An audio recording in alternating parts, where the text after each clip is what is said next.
नमस्कार दोस्तों, आप सभी का स्वागत है आपके अपने YouTube चैनल में। दोस्तों, गणेश जी विघ्नहर्ता सुख करता है।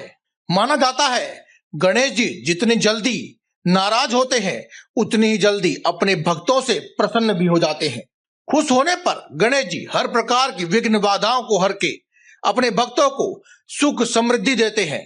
शास्त्रों में गणेश जी को खुश करने के ऐसे ही अनेकों उपाय बताए गए हैं जिन्हें करके कोई भी भक्त गणेश भगवान को प्रसन्न कर सकता है और अपने घर में और अपने जीवन में खुशहाली भर सकता है। गणेश जी खुश होकर दुख व दरिद्रता का नाश कर देते हैं। चाहे आपके घर में नकारात्मक ऊर्जा हो, चाहे कुंडली में बुध ग्रह अशुभ स्थिति में हो, या फिर आपके किए हुए कार्यों में आपको सफलता नहीं मिल रही, तो ऐसी स्थिति में आपको गणेश भगवान जी के लिए कुछ ऐसे उपाय करने चाहिए जिनसे प्रसन्न होकर गणेश भगवान आपकी सभी विघ्न बाधाओं को दूर कर दें।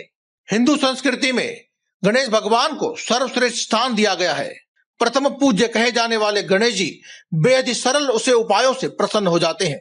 सभी शुभ कार्यों में भगवान गणेश जी की पूजा किया जाना सबसे अनिवार्य है। हिंदू धर्म शास्त्र में भगवान श्री गणेश जी को प्रथम पूज्य भगवान के रूप में पूजा जाता है। कहा जाता है कि भगवान श्री गणेश प्रथम पूज्य तो हैं ही, साथ ही रिद्धि सिद्धि के प्रदाता भी हैं। यहाँ तक कि देवता भी अपने सभी कार्यों को बिना विघ्न के पूर्ण करने के लिए भगवान गणेश की पूजा अर्चना करते हैं। ऐसा इसलिए है क्योंकि देवगणों ने स्वयं ही भगवान गणेश की अग्र पूजा का विधान बताया है। ऐसे में गणेश जी की पूजा करना अपने विशेष मनोरथों को पूरा करने वाली पूजा मानी जाती है। गणेश जी की पूजा न केवल आपके कार्यों में आ रही अड़चनों को हटाती है, बल्कि आपकी हर मनोकामना को पूरा करती है। शास्त्रों में वर्णन आता है कि एक बार स्वयं भगवान शिव शंकर त्रिपासुर नामक राक्षस का वध करने के लिए गए। वे असफल हुए। तब भगवान शिव ने विचार किया कि वे अपने कार्यों में सफल क्यों नहीं हुए।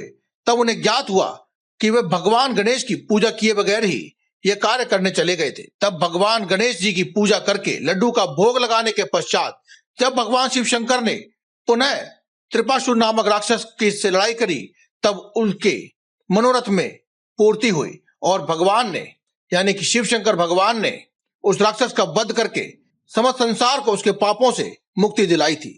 माना जाता है कि जिस प्रकार से शिव शंकर अत्यंत भोले हैं, इसीलिए उन्हें भोलेनाथ कहा जाता है और उन्हें प्रसन्न करने के लिए किसी विशेष चीजों की आवश्यकता नहीं होती है।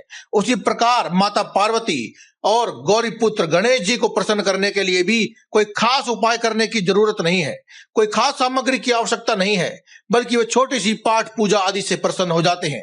आज की इस वीडियो में हम आपको एक ऐसे ही सरल से उपाय के बारे में बताएंगे जिसे करने के बाद आपके जीवन में आ रही सभी विघ्न बाधाओं का नाश होगा। जो कार्य बनते बनते रुक जाते थे वे अब पूरे होने लगेंगे। साथ ही आप अपने जीवन की हर प्रकार की मनोकामनाओं को भी पूर्ण कर सकते हैं, क्योंकि भगवान गणेश ना सिर्फ आपके सभी विघ्न बाधाओं को दूर करते हैं बल्कि आपकी सभी मनोकामनाओं को भी पूरा करते हैं।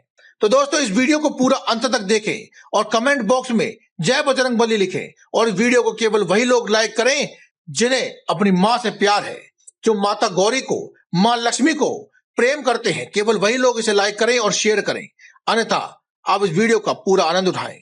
शास्त्रों में बताया गया है कि गणेश जी केवल अपने भक्तों की श्रद्धा भक्ति देखते हैं। पूर्ण श्रद्धा, मन और विश्वास के साथ यदि कोई उनका भक्त गणेश भगवान को छोटी सी चीज भी भेंट कर देता है तो भगवान श्री गणेश अत्यंत प्रसन्न होकर उसकी सभी मनोकामनाओं को पूर्ण कर देते हैं।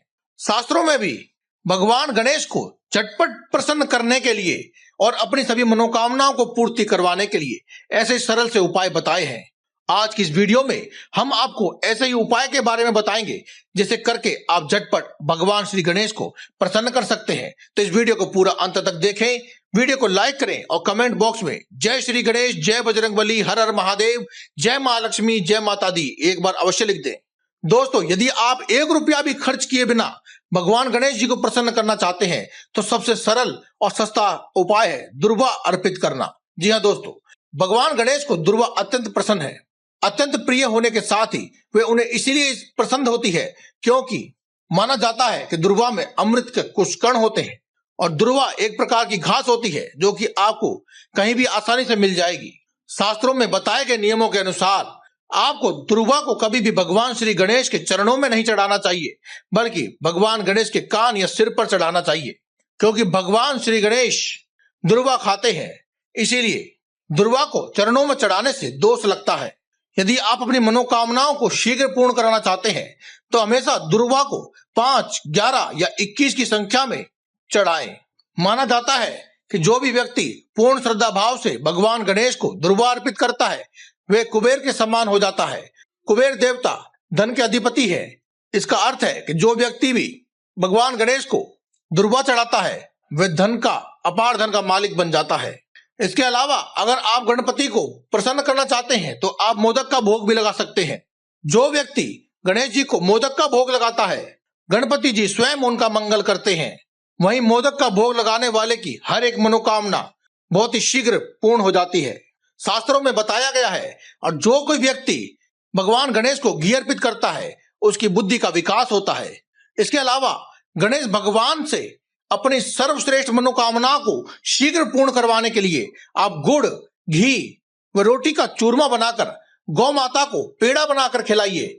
आपकी सभी मनोकामना गणेश भगवान स्वयं ही पूर्ण कर देते हैं। लेकिन दोस्तों, आज की इस वीडियो में हम आपको साधारण नहीं बल्कि एक बहुत ही विशेष उपाय बताने वाले हैं। आज की इस वीडियो में हम आपको एक इलायची से करने वाला एक ऐसा उपाय बताने वाले हैं जिसे करने से आपकी सभी मनोकामनाएं अतिशीघ्र ही पूर्ण हो जाती हैं। आपकी कैसी भी मनोकामना हो वह पूर्ण हो जाती है। एक ऐसा उपाय जो आपकी धन संबंधी सभी समस्याओं को दूर कर देगा और आपके लिए धन के नए नए मार्ग प्रशस्त करेगा। इसके अलावा सभी मनोकामनाओं को पूर्ण करने में सहायक होगा। इस उपाय को करने के लिए आपको सबसे पहले एक हरी इलायची लेनी है। इसके बाद आपको अपने मंदिर के आगे यानी कि पूजा घर के आगे एक आसन बिछाकर बैठ जाना है। दोस्तों, इस उपाय के लिए आपको खंडित इलायची लेनी नहीं है, यानी कि आपको कटी फटी टूटी फूटी इलायची नहीं लेनी है। एक साबुत साफ सुथरी सी एक हरे रंग की इलायची लेनी है। अब आप इस इलायची को एक कटोरी में रख करके भगवान श्री गणेश जी के सामने रख दे।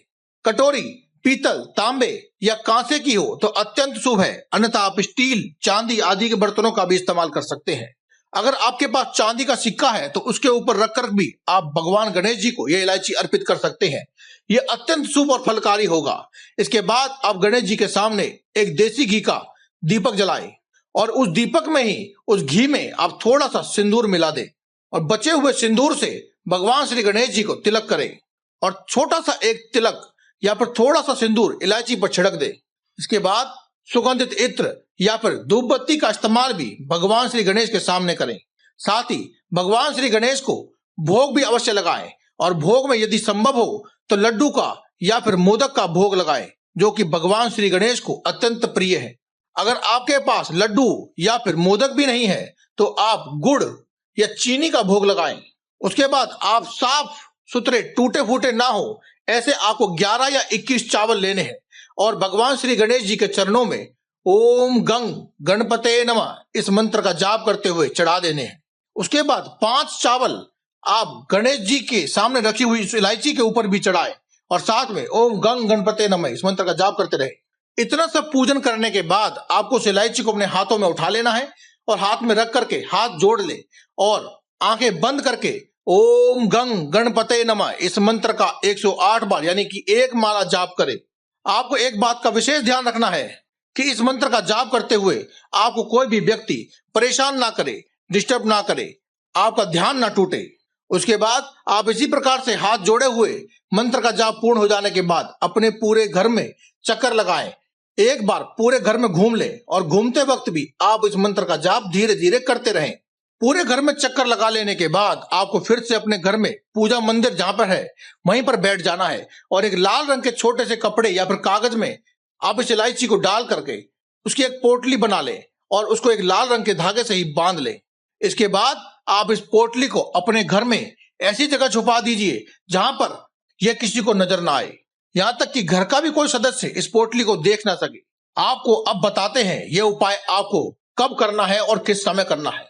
दोस्तों, हर एक दिन आप कोई भी नया कार्य शुरू कर सकते हैं, इसीलिए आपको कभी भी कोई कार्य में विघ्न ना आए, तो इसीलिए आप इस उपाय को भगवान श्री गणेश को याद करते हुए किसी भी दिन कर सकते हैं। लेकिन सुबह सूर्य उदय होने के बाद और शाम को सूर्य अस्त होने से पहले पहले आपको यह उपाय करना है। और दोपहर के 12 बजे से लेकर 4 बजे के बीच में आपको ये उपाय नहीं करना है, क्योंकि दोस्तों यह समय सभी देवी देवताओं के आराम करने का समय होता है। इसीलिए आप 12 बजे से 4 बजे तक का समय छोड़कर सुबह से लेकर शाम तक जब सूर्य आसमान में मौजूद हो तब तक आप इस उपाय को कभी भी कर सकते हैं। जब आप इस पोटली को छुपा दें तब आप भगवान श्री गणेश जी की आरती करके इस पूरी पूजा को संपन्न करें और अपने लिए सभी प्रकार के विघ्न हर के सभी मनोकामनाओं को पूर्ण करने का आशीर्वाद भगवान श्री गणेश से स्वयं प्राप्त करें। तो दोस्तों आज की इस वीडियो में केवल इतना ही। कल फिर आपसे मुलाकात होगी एक और नई वीडियो के साथ। तब तक के लिए दें इजाजत। धन्यवाद। कमेंट बॉक्स में लिखना ना भूलें। जय श्री गणेश, हर हर महादेव, शिव शंभू भोलेनाथ, जय माता दी, जय मां लक्ष्मी, जय बजरंग बली।